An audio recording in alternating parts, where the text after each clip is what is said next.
Hi there, I'm Randy Watkins and this is Star Painter.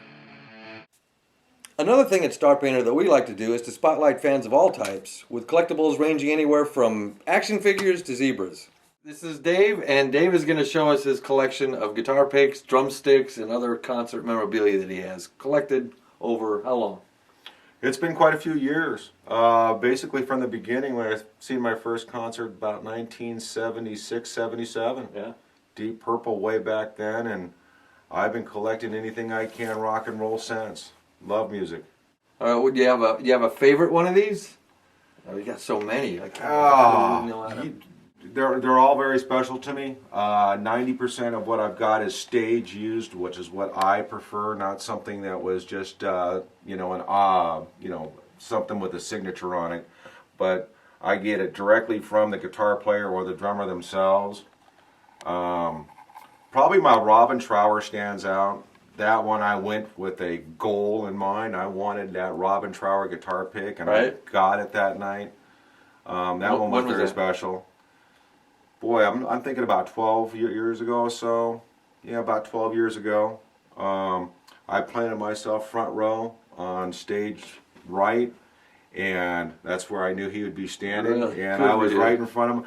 I didn't hear anything but guitar work the whole night. He had so many amps behind him. And where was that at? House of Blues, Sunset Strip. Nice, beautiful.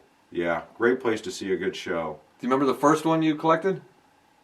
I'm guessing it was probably a 38 special. Probably about 15, 16 years ago. And that kind of got the ball rolling and started adding to it. I've got a number of different 38 special ones over the years. As you can see in this display here, You got the whole band. the different colored ones that they've used over the years, the mother of pearl style they don't use anymore. Just about anything they've used over the last 15 years I've gotten at least one of. Now these are bass picks, right? No. No. I don't think I've ever seen LJ, the bass player, play with a pick. He may once in a while, but I've never seen him do it. The big mother of pearl ones were the ones that Danny Chauncey used for a number of years, and then Donnie Van Zant when he's not singing and he gets out a acoustic guitar and plays, he'll grab one of those. So you must know these guys personally by now. I know them well enough to know when I show up to a show, they'll call us backstage. They know us by first name. How cool! They're really nice guys. Just good Southern guys that just like to have friends around and hang out when they're in town. All right, what's the story with the splinter drumsticks? Those ones were busted up pretty good by a friend of mine, Dan Gerass. He's played with everybody from, currently he's out on tour with Guitar Shorty. He plays with Eddie Money when he comes around. He played with Pete Townsend for a number of years. Wow. And he hits hard and he just shatters the heck out of his Yes, drumsticks. That's what I like. It was used. It's not store-bought that has somebody's name on it. Most recent set that I got, and I couldn't believe he gave them both to me, was Monty Yoho, the Outlaws. Love the Outlaws. Those sticks played Green Grass and High Tides and Ghost Riders in the Sky. And I had gotten his attention, and he got up after the show, walked over and handed both sticks to me. Wow. A little bit later on that night, he autographed them both for me. That was really cool the way he did that. Ian Pace from Deep Purple did the same thing, again at the House of Blues on Sunset. And this is because they know you as a fan, they've seen you around, and they... No, just got lucky, huh? I like to go up and just, if I get their attention or something like that. Like I'd done with Ian Pace, he was back there with Deep Purple hitting away, and I'd gotten his attention. And right after he played Highway Star, I motioned to him to throw me a stick, and he did. And another guy jumped in front of me and got it. Oh. So he got up from behind the drums, walked over to the front of the stage, and handed me that. Wow. That was really cool the way he did that. Great.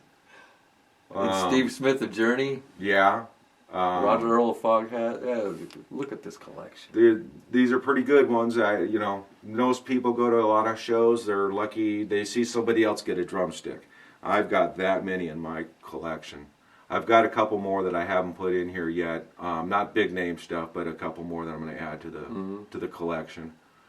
The great white ones were really, really proud of those ones. Not only did I get the guitar picks, but then after the show they signed them for me. Wow. And the purple one here, unfortunately, that was the guitarist of Great White that was killed in the station fire back in Rhode Island. I had gotten that one from him about 2 months before that show. That was a heartbreaker. Another heartbreaker is this Leonard Skinner here. This is Huey Thomason, who was Skinner for a number of years, but also was the lead vocals and guitarist for the Outlaws. He's no longer with us, so that was no, I won't part with him. Trading cards? From the early '80s, and they signed them for me. Wow. This one's down here, Guitar Shorty, who was married to Jimi Hendrix's sister. Okay. Back when Jimmy was still alive. Still out there, still playing guitar, still a great show.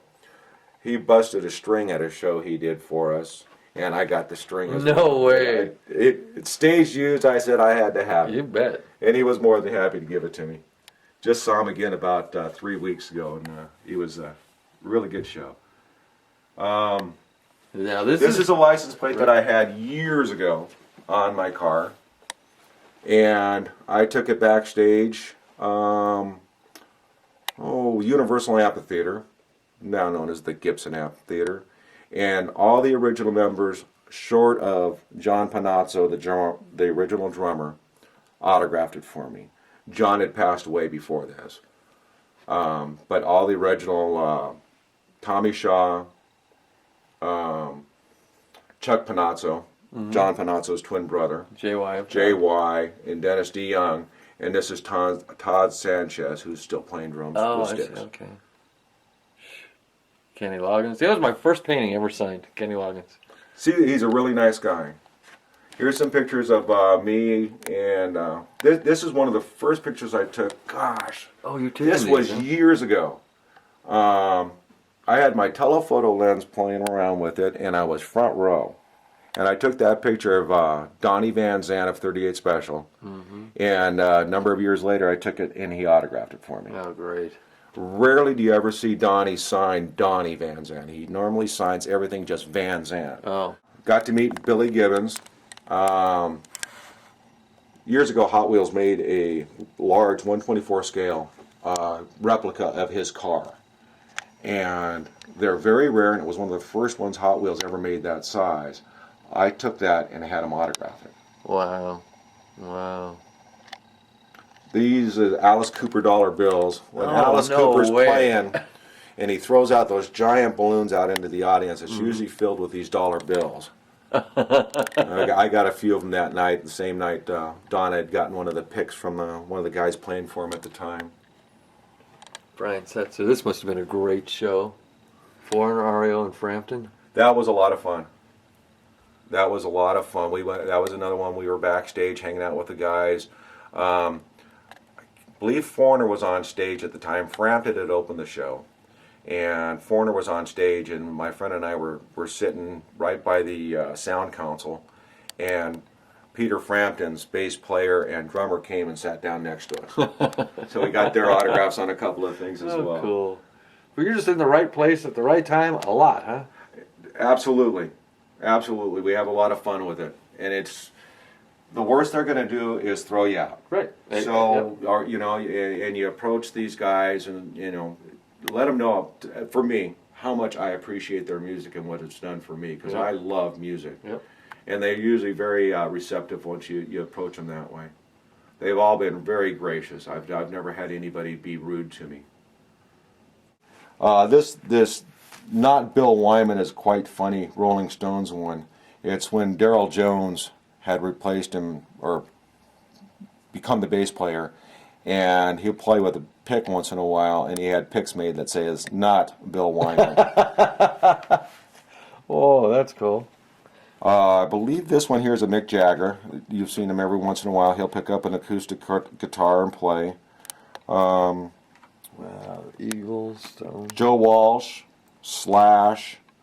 Rev Jones is a bass player that's just phenomenal. Of course, you got another Guns N' Roses. Most of these that don't have names, you know, of course, a Billy Gibbons, more 38 special ones of different ones. Foghat. Loved Foghat. I have to, because they don't have their names on it. What I usually do is just put On the backside. the names on it. Like this flowery ones is Tom Petty. This is the set list from the last time we saw 38 Special.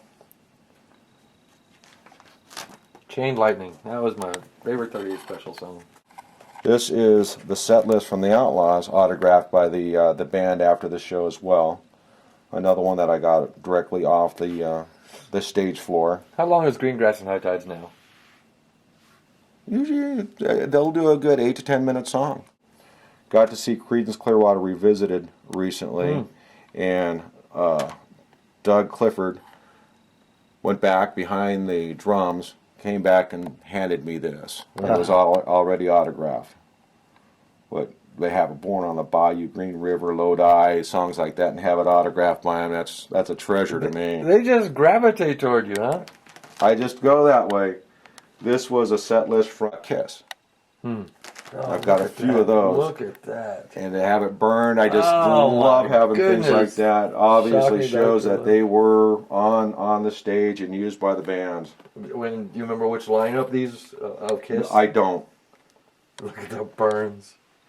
I've kept my ticket stubs from Look at these. the very first shows I've seen. And this is a Skinnerd that was 16 days before the plane crash. Wow.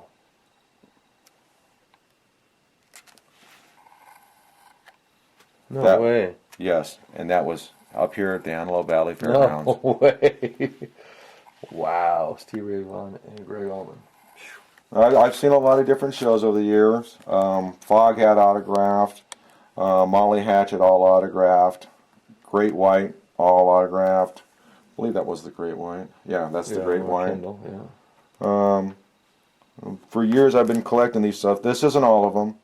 This was the backstage pass we had when we seen Alice Cooper, as well as another one of his dollar bills. I got lots more, just basically the same thing. For some reason, I just always kept that stuff over the years. That's what collectors do. Well, thanks very much for sharing your collection with us. Oh, it's a pleasure. I'm glad you enjoyed it. I love it. I love it. I love it. I mean, and music has always, been special to me, and these bands are right up my alley. And of course, I don't have anything like this, any collection. I'm gonna have a few picks and a few sticks, but not like yours. Thank you very much, Dave. My pleasure. We loved seeing your collection. Thanks for sharing it with us. Glad I could share it with somebody else. Thank you. We appreciate it.